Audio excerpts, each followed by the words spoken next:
Assalamualaikum warahmatullahi ta'ala wabarakatuh. Alhamdulillahirabbil alamin wa bihi nasta'inu ala umuri dunya wad din wa ala alihi wa sahbihi ajma'in, amma ba'd. Qala rabbi shrah li sadri wa yassir li amri wa hlul 'uqdatam min lisani yafqahu qawli. Rabbi shrah li sadri wa yassir li amri wa hlul 'uqdatam min lisani yafqahu qawli. Rabbi shrah li sadri wa yassir li amri wa hlul 'uqdatam min lisani yafqahu. Allahumma alhimna marashida umurina wa a'idna min shururi anfusina wa min sayyiati a'malina. Man yahdihillahu fala mudilla lahu wa man yudlilhu fala hadiya lahu. Asyhadu an la ilaha illallah wa asyhadu anna sayyidina Muhammadan abduhu wa rasuluhu, amma ba'd. Qalu subhanaka la 'ilma lana illa ma 'allamtana innaka antal 'alimul hakim. Berbahagia dan mengisi surau Imam Bahasa Tuan-tuan muslimat kepada Allah SWT.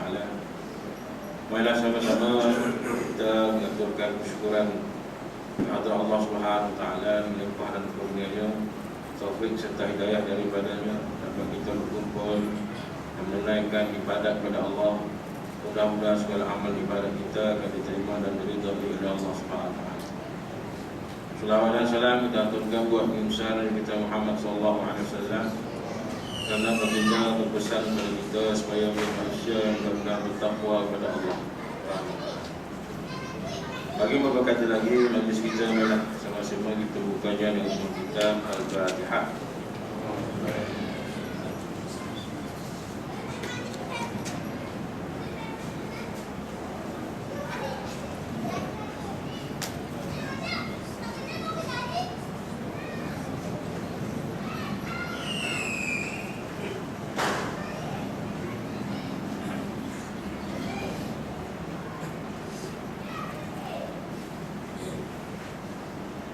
Muslimin muslimat untuk Allah Subhanahu wa taala.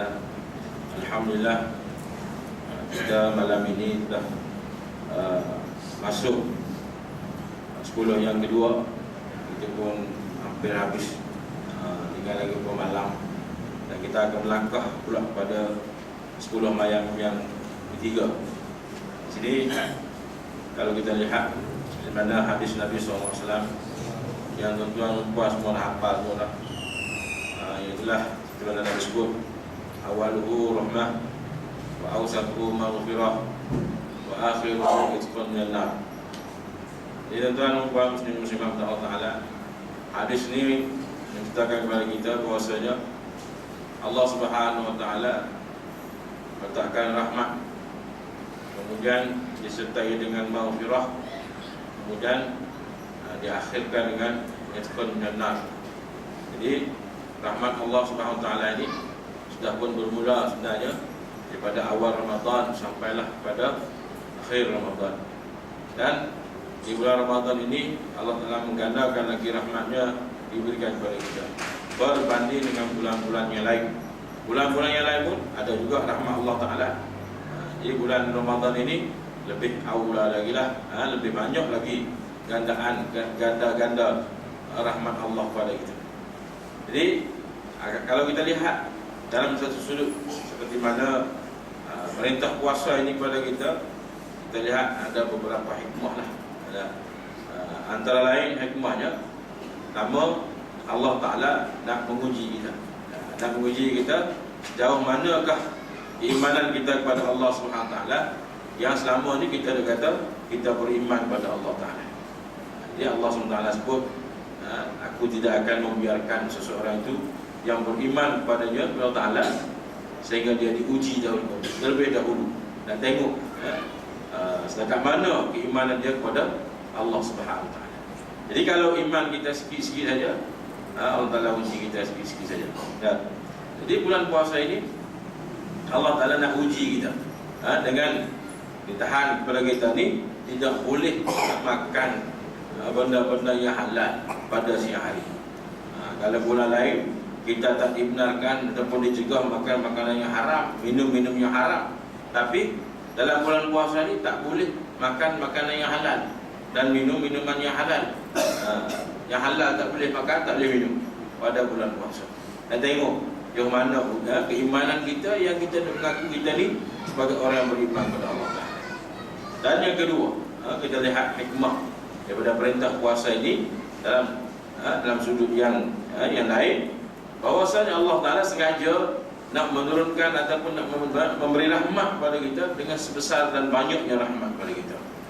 Nabi banyak rahmat kepada kita supaya Allah Ta'ala nak menjadikan kita ni sebagai seorang ahli syurga. Yang kata jawapan dia nanti itqul minan nar. Kemudian tuan-tuan dan puan, kalau kita lihat setelah daripada kita mendapat rahmat Allah Ta'ala, kita ditaburkan rahmat kepada kita, jadi sekarang ni giliran kita pula macam mana cara kita nak mengutip rahmat Allah Ta'ala yang Allah Ta'ala taburkan kepada kita, yang telah kurniakan kepada kita, yang berikan kepada kita. Macam mana kita nak kutip rahmat Allah? Bagaimana dan di mana, bila kita nak kutip rahmat itu? Dan yang kedua, dikatakan disusuli dengan pertengahannya ialah maghfirah daripada Allah SWT. Jadi maghfirah Allah SWT yang akan dapat keampunan daripada Allah Ta'ala, sama ada dia minta ampun dan tidak ampun, Allah Ta'ala akan mengampunkan dosanya. Jadi dengan syarat dalam bulan Ramadan ini kita mengisinya, menghayatinya dengan beberapa suruhan-suruhan dan perintah daripada Allah Subhanahu Wa Ta'ala. Ya, Allah Ta'ala suruh kita dalam bulan Ramadan ini, kita lihat antara lain Allah Ta'ala sebut, Nabi sebut kepada kita, man shoma imanan wa ihtisaban ghufira lahu ma taqaddama min zambi. Jadi siapa-siapa yang puasa pagi hari, malam-malam berqiyamul lail. Qiyamul lail ni ulama kita kata tak mestinya kita bangun pukul 2 3 pagi. Qiyamul lail ni dah bermula daripada maghrib, tu dah qiyamul lail. Sembahyang maghrib berjemaah, sembahyang isyak jemaah, bertarawih lagi secara berjemaah, witir lagi, ini sudah dikira qiyamul lail. Tapi yang lebih khusus lagi, kita bangunlah pukul 2 3 pagi tu, itu khusus lagi lah. Yang hak qiyamul lail itu sudah pun dikira sebagai qiyamul lail. Ini kita dah siang hari berpuasa, malam kita qiyamul lail. Kita buatlah keadaan kita ni yakin dengan Allah SWT, beriman, kita yakin dengan Allah Ta'ala dan mengharapkan keredaan Allah, mengharapkan pahala daripada Allah Ta'ala. Maka di situ Allah Ta'ala akan ghufir ataupun ampunkan dosa kita, termasuk dalam maghfirah. Dalam bulan puasa itu juga dianjurkan kita berbagai-bagai, dan Nabi sebut lagi pada kita bahwasanya la ta'lamu ummati anna ma fi Ramadan la tamanna an takuna sadu kulluha Ramadan. Kalaulah umat aku ni tahu dan kelebihan perkara-perkara yang ada pada bulan Ramadan ini, nescaya mereka akan bercita-cita supaya Allah akan jadikan seluruh tahun ini sebagai bulan Ramadan, tak ada bulan lain. Tahun lain kita tu sama satu bulan Ramadan, tapi bulan Ramadan yang kedua, Ramadan yang ketiga sampai 12 tu semua Ramadan, tak ada lah bulan-bulan yang lain. Sebab apa? Sebab Allah Ta'ala nak bagi rahmat pada bulan tersebut. Jadi kalau umat aku tahu, Nabi kata dia nak supaya Ramadan supaya masa, tak ada bulan lain. Di antara lain, kenapa Allah Ta'ala istimewakan Ramadan? Disebut lagi Nabi kata kerana sesungguhnya segala doa kita akan diistijabah oleh Allah Ta'ala. Semua doa kita, apabila kita berdoa kepada Allah Ta'ala, akan diistijabah ataupun diperkenankan oleh Allah Ta'ala. Dan yang seterusnya adalah di annal hasanat, apa saja kebajikan kita buat maka akan diterima, dimakbulkan oleh Allah Subhanahu Wa Ta'ala. Kemudian lagi Nabi sebut lagi, apabila dalam bulan tersebut seseorang itu datang ke majlis ilmu, pergi ke majlis ilmu, pergi ke majlis ilmu ni dengan tazkirah ke, ustaz baca kitab ke, apa sajalah majlis-majlis ilmu, khususnya pada bulan Ramadan ini, Allah Ta'ala akan tulis kepadanya bikulli qadamin ibadat sanatin. Tiap-tiap langkah kaki itu dia mendapat ibadat setahun pahala dia. Bukan senang nak buat ibadat setahun. Ibadat solid, boleh buat ibadat solid setahun? Tak boleh. Dalam masa satu hari kita pun tak boleh buat ibadat solid. Kita berurusan kerja manusia ni banyak sangat. Manusia ni dalam satu hari nak beribadat secara solid dengan Allah Ta'ala 2 jam pun susah. Tapi kalau tengok bola, insya-Allah 2 jam boleh solid masa. Memang fact masa dia buat, boleh tengok. Tapi kalau nak ibadat, susah nak dapat 1 jam pun susah. Dalam satu hari 24 jam. Kemudian satu ibadat selama tahun, kita buat ibadat selama setahun, pahala kita satu langkah kaki kita pergi ke majlis kan. Dan apabila kita sembahyang berjemaah pada bulan Ramadan ini, setiap rakaat kita Allah Ta'ala akan memberikan satu madinatan tamlahu fiha ni'amillah, akan memberikan satu bandar dalam bulan Ramadan. Satu rokok tu sama dengan satu bandar, satu kota, kota Madinah, yang mana dalam bandar ini dipenuhi dengan nikmat-nikmat Allah SWT. Ini kalau pergi sembahyang berjemaah, tiap-tiap rakaat kita akan mendapat pahala yang seumpama itu. Kemudian mana-mana perempuan yang menuntut redha suaminya, maka akan beri pahala seperti mana pahala Asyah ini isteri pada Fir'aun. Dan juga pahala seperti pahalanya Siti Maryam, ibundanya kepada Nabi Isa. Dan lagi mana-mana siapa saja man qada hadza akhihi, siapa yang menunaikan hajat saudaranya, qada hajat. Jangan salah faham. Qada hajat ni kita dah. Kita orang Melayu ni banyak buat benda salah. Kalau khalwat, berdua-duaan. Asalnya khalwat ni untuk orang sufi. Ahli sufi dia beribadat secara bersendirian, nak mendapatkan keredaan Allah tu khalwat. Kita bila khalwat dengan siapa? Soalan kita khalwat dengan siapa? Itu bahasa yang telah salah guna.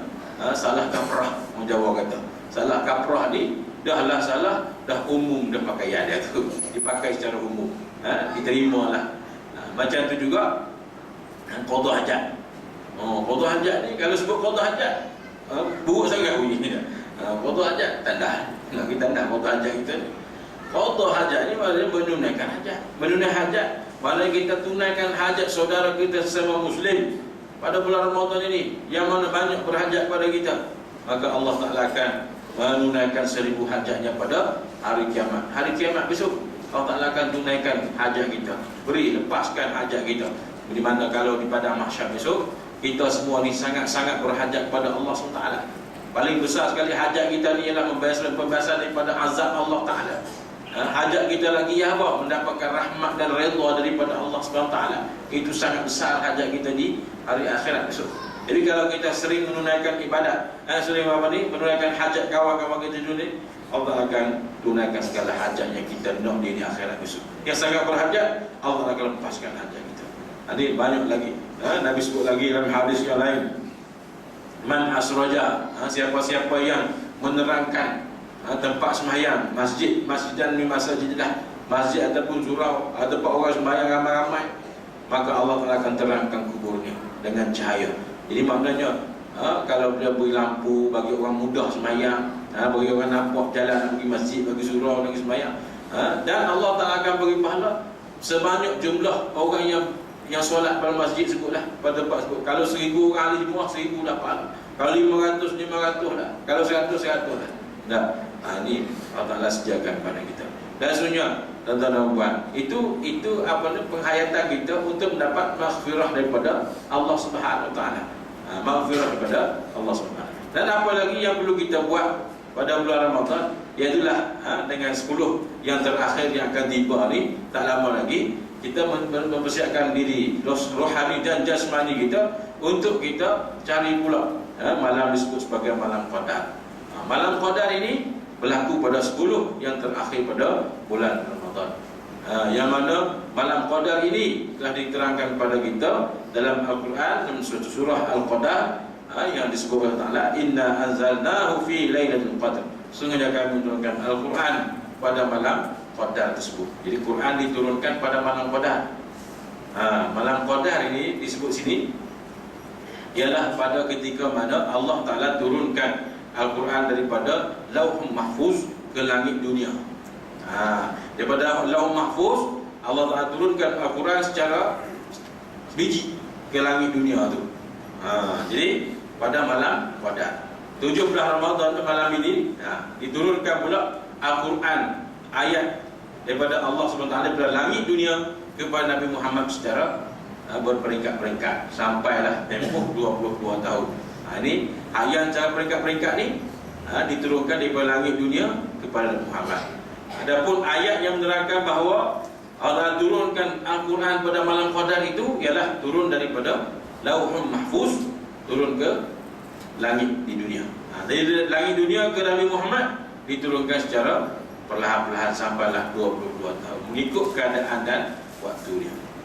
Jadi tuan-tuan puan, dah akhir pada bulan Ramadan 10 akhir ini ialah ada malam Qadar. Malam yang kita perlu isi supaya kita mendapat maghfirah daripada Allah Subhanahu taala. Isi yang bagaimana? Malam Qadar ini perlulah kita isi dan kita perlu cari, bukan kita tengok saja, mengharapkan saja, tak boleh, kena cari. Itulah sebabnya pada malam 10 terakhir ini disunatkan pada kaum laki-laki ini supaya mereka duduk di masjid, iktikaf dalam masjid selama 10 hari di sana untuk mencari Qadar. Kenapa Qadar ini diberikan kepada umat Muhammad? Karena kita ni umur pendek. Jadi tuan-tuan dan puan, Jibril alaihissalam menceritakan kepada Nabi SAW dan Nabi cerita kepada para sahabat, seorang daripada waliullah zaman Bani Israel yang bernama Syamun Al-Ghazi. Ni orang putih dia buat filem nama Simon